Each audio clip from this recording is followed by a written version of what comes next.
Olá! Hoje nós vamos meditar sobre a liturgia do domingo 16 de maio, domingo da Ascensão, usando o texto do Evangelho de Marcos, capítulo 16, do versículo 15 ao 20. Marcos, nesse texto, narra o momento da Ascensão, mas com certos traços particulares, como, por exemplo, o fato de que a Ascensão não é um abandono e nem é simplesmente o arrebatamento de Jesus Cristo ao céu. A ascensão é a elevação de Jesus Cristo à glória, é a sua glorificação, a sua exaltação por parte de Deus. É interessante que Marcos, durante todo o seu evangelho, vai revelando progressivamente a identidade de nosso Senhor Jesus Cristo, e aqui é a única vez em que ele fala de Jesus Cristo, usando o termo Senhor Jesus, dizendo Jesus é o Senhor. É a palavra definitiva sobre a identidade de Cristo. E essa é uma revelação do próprio Deus aos homens nessa glorificação da humanidade de Cristo. Jesus agora vai se sentar à direita de Deus. Ele, na verdade, é Deus. É a segunda pessoa da Santíssima Trindade. Então a ascensão é o cume dessa revelação da divindade de nosso Senhor Jesus Cristo à humanidade, ao mesmo tempo que é a subida da nossa humanidade, a elevação da nossa humanidade à divindade. A partir de agora, a humanidade de Cristo habita definitivamente na glória de Deus. Existe algo que é nosso, do nosso ser humano, em Deus, definitivamente. Essa é uma passagem bastante densa e eu acho que há vários elementos misteriosos que nos chamam bastante a atenção, como, por exemplo, esse arrebatamento, o que terá sido para os discípulos verem Jesus Cristo sendo arrebatado, subindo aos céus. É algo bastante difícil de imaginar.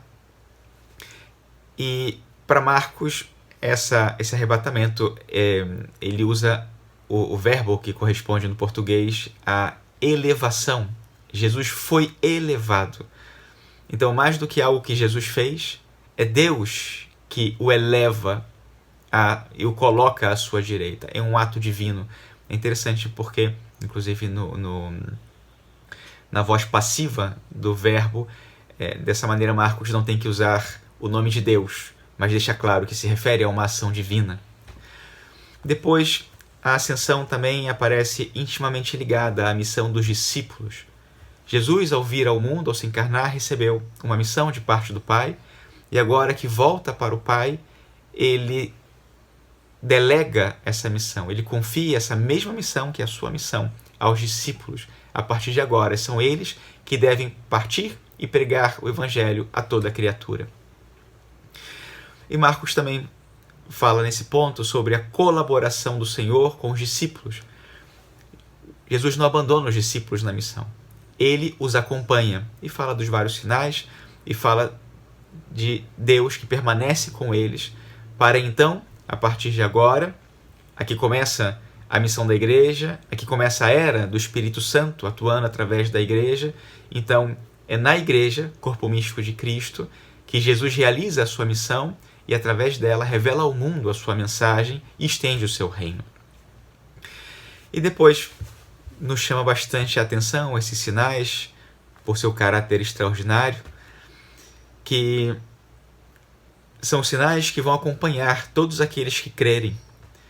E são sinais, na verdade, esse é o significado aqui, de uma grande fé e de uma grande confiança no Senhor, na sua ação poderosa que realiza a salvação.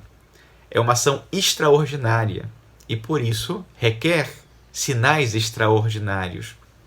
Claro, o extraordinário é muito mais ação do que os sinais, mas, por isso, esses sinais estão, de uma maneira, tentam ser proporcionais a essa ação de Deus e, por isso, eles são sinais especiais, extraordinários.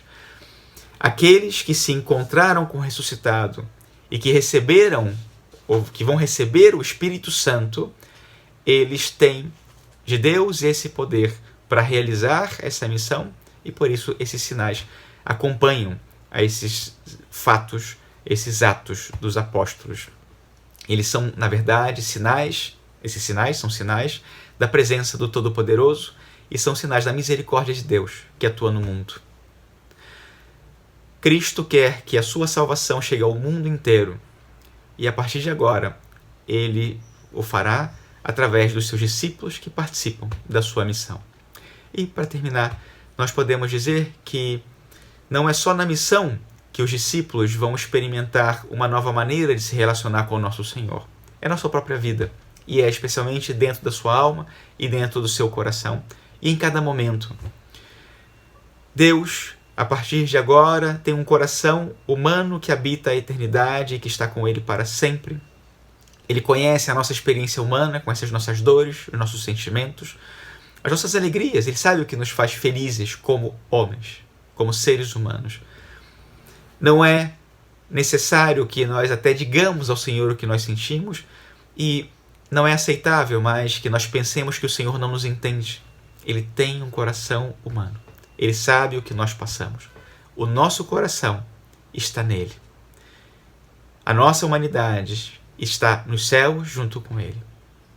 Então, peçamos ao Senhor também que o seu coração, divino e humano, esteja sempre conosco e faça sempre com que nós vibremos sempre com o amor dele e nos responsabilizemos também pela missão que Ele nos confiou de revelar esse amor ao mundo inteiro. Assim seja.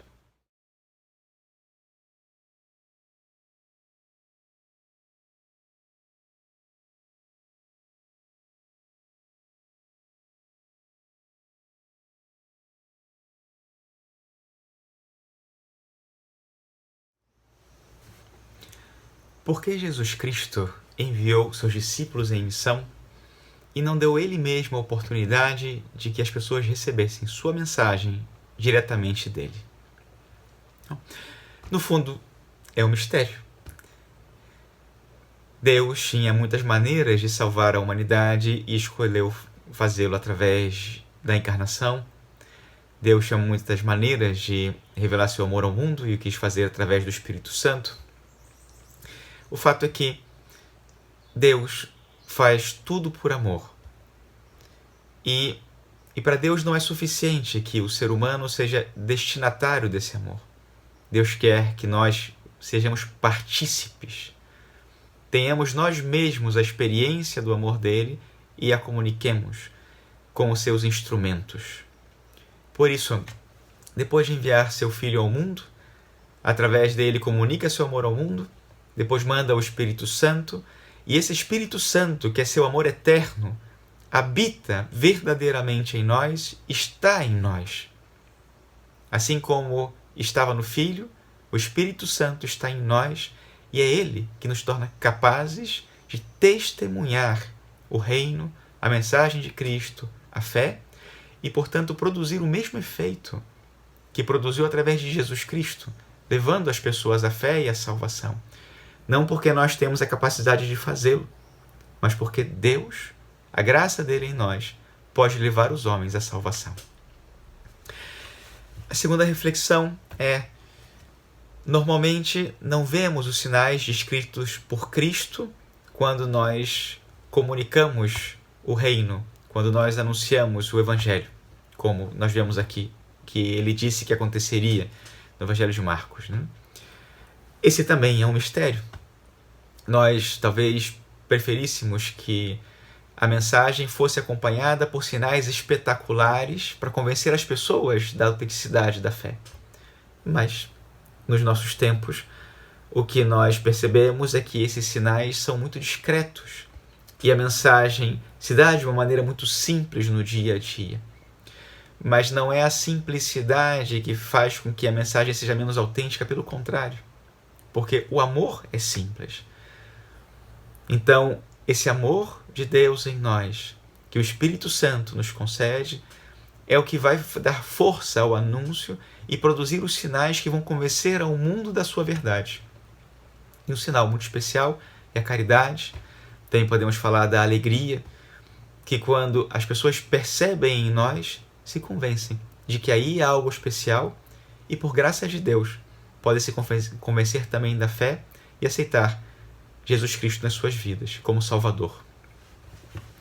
E depois a terceira reflexão é: sinto-me responsável por realizar a missão de nosso Senhor Jesus Cristo, a missão que Ele confiou aos seus discípulos? Bom, essa reflexão cabe a cada um, e cada um no seu coração responda a Deus na oração e nas circunstâncias da própria vida. Que Deus os abençoe.